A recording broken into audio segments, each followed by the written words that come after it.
उसके दिमाग में पूरे वक्त प्लानिंग, मतलब 5 तारीख को भी वो उसको बुला के वहाँ यही करना चाह रही थी, 14 को भी उसने वही किया और 18 को तो आखिर फाइनल कर ही दिया। उस दौरान भी वो लड़का था साथ में जब पहली बार उसने धक्का देने की कोशिश की? नहीं, वो उस लड़के ने हमें बताया कि अचानक उसको कहीं जाना पड़ा, इसकी वजह से उस दिन वो पहुंच नहीं पाया, तो इसने खुद कोशिश की वो। इस बार उसने कोड बनाया हुआ था, क्या कोड था? क्या कोड ये था कि वहाँ जाके जब वहाँ खड़ा कर देगी तो वो ज़मीन पे बैठ जाएगी मांडी डाल के, तो वो बैठ गई तो समझने का कि अभी धक्का देना है। केतन के पिता का आरोप है कि सिया ने उनके बेटे की हत्या का फुल प्रूफ प्लान बनाया था। अगर लोहागढ़ में प्लान बी फेल भी हो जाता तो सिया केतन की हत्या महाबलेश्वर में करती। सिया ने चेतन के साथ मिलकर प्लान सी पहले से ही तैयार कर रखा था। पुलिस जांच में सामने आया है कि चेतन ने अपनी पहचान छिपाने के लिए अपने कपड़े भी बदल लिए। चिलचिलाती धूप में हुडी पहनकर लोहागढ़ जाते हुए चेतन का सीसीटीवी फुटेज पुलिस के हाथ लगा है। पुलिस के मुताबिक चेतन और सिया ने मर्डर को हादसा बताने की पूरी कोशिश की। पुलिस के सामने हादसे की कहानी सुनाई, लेकिन परिवार वालों को सिया की कहानी पच नहीं रही थी। क्योंकि केतन को माउंटेनियरिंग का शौक था, उसे पहाड़ों और घाटियों में घूमने का शौक था, इसलिए केतन के पिता विशाल अग्रवाल ने अपने बेटे की अचानक मौत पर हत्या का शक जताया। पुलिस के मुताबिक सिया और चेतन की दोस्ती करीब 1 साल से थी। पुलिस जांच में यह भी सामने आया कि इस साल 1 जनवरी से जून के बीच सिया गोयल और चेतन चौधरी के बीच 200 से ज्यादा बार बात हुई थी। दोनों ने पिछले 6 महीने में करीब 238 घंटे फोन पर बात की। इन्हीं डिजिटल सबूतों ने दोनों को जेल की सलाखों के पीछे पहुंचा दिया। पुलिस के मुताबिक वारदात के दिन चेतन के मोबाइल का इंटरनेट सुबह 7 बजे से शाम 5:40 तक बंद रहा।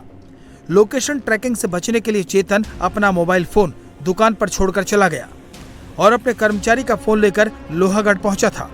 दिन में जितनी बार भी चेतन के मोबाइल पर कॉल आया, उसके कर्मचारियों ने ही उसे रिसीव किया, जिससे पुलिस को उस पर शक बढ़ गया।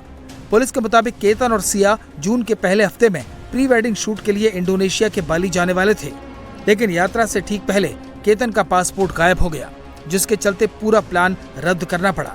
पुलिस जांच में खुलासा हुआ कि सिया गोयल ने ही केतन का पासपोर्ट छिपाया था, हालांकि वो बाली नहीं जा सके। तकरीबन जून के पहले वीक में प्री वेडिंग शूट के लिए ये लोग बाली जाने का प्रोग्राम बनाया था, तो बाली के लिए यहाँ से मुंबई के लिए निकले थे, लेकिन वहाँ से इनको वापस आना पड़ा क्योंकि एयरपोर्ट पे इनको जाके समझ आया कि जो केतन अग्रवाल है, जो इस केस में मैयत है, कि उसका पासपोर्ट मिसिंग था। तो उसकी जो स्टोरी ऐसी है कि इस लड़की ने, सिया गोयल ने ही उसका जो पासपोर्ट है वो निकाल लिया था और उसको डिस्प्लेस किया था सो कि ये इकहत्तर बाली ना जा पाए। तो फिर वापस आने के बाद आगे उन्होंने ये प्लान किया। केतन की मौत के बाद परिवार गहरे सदमे में था। वहीं सिया ने केतन के परिवार वालों से दूरी बना ली। केतन के पिता का कहना है कि केतन की मौत के बाद सिया रोई नहीं। जब पहाड़ी से केतन गिरा तो उसके पैर में जूते नहीं थे, सिया के पैर में भी जूते नहीं थे। केतन का केवल सिर फटा था, जिससे परिवार वालों को यह हादसा नहीं हत्या लगने लगा। बहुत सारी बातें थी ना, जैसे उसने रोई नहीं वहाँ पे, फिर जब वो नीचे आई तो उसके पास शूज नहीं थे। शूज नहीं थे उसके पास? नहीं, फिर केतन के पास भी शूज नहीं थे। फिर वो केतन का जैसे सिर्फ सर फटा था, तो ऐसे लग रहा था कि गिरने से नहीं फट सकता। फिर उसके मतलब आगे तक भी उसका नहीं आना, रिएक्शन करना, फिर मार्केट से भी अलग अलग खबरें आने लग गई थी। जैसे लोगों को पता चला कि केतन अभी नहीं रहा, तो लोगों का ऐसा आने लग गया था कि इसको इन्वेस्ट करो। फिर पुलिस ने जब इन्वेस्टिगेशन शुरू किया तो पुलिस ने फर्स्ट डे सेकेंड डे ही बोला कि इसमें कुछ इश्यूज है, तो हमारा शक और बढ़ गया। हालांकि केतन की मौत के बाद सिया लगातार सोशल मीडिया पर केतन और खुद के वीडियो सैड सॉन्ग के साथ शेयर कर रही थी। इसके पीछे भी सिया का ही प्लान था। अगर वो ऐसा करेगी तो पुलिस के रेडार पर आने से बच जाएगी। वो पुराने वीडियोस पोस्ट कर रही थी, ऐसे दिखाने की कोशिश कर रही थी कि उसको भी दुख है, लेकिन उसका ऐसा कोई पर्सनली रिएक्शन, हमसे मिलना, फ़ोन पे बात करना या जो दुख व्यक्त करने का, अगर किसी भी लड़की का होने वाला हस्बैंड जाता है उसको जो दुख होता है, ऐसा कुछ नज़र नहीं आ रहा था उसके अंदर। और फिर वो तो आई भी नहीं तो पता भी नहीं चला कि क्या चल रहा है क्या नहीं। हम भी उसके इंस्टा के स्टोरीज पे ही देख रहे थे कि एक आधा सॉन्ग लगा रही है पुराना कोई, और उस पे ही चल रहा है।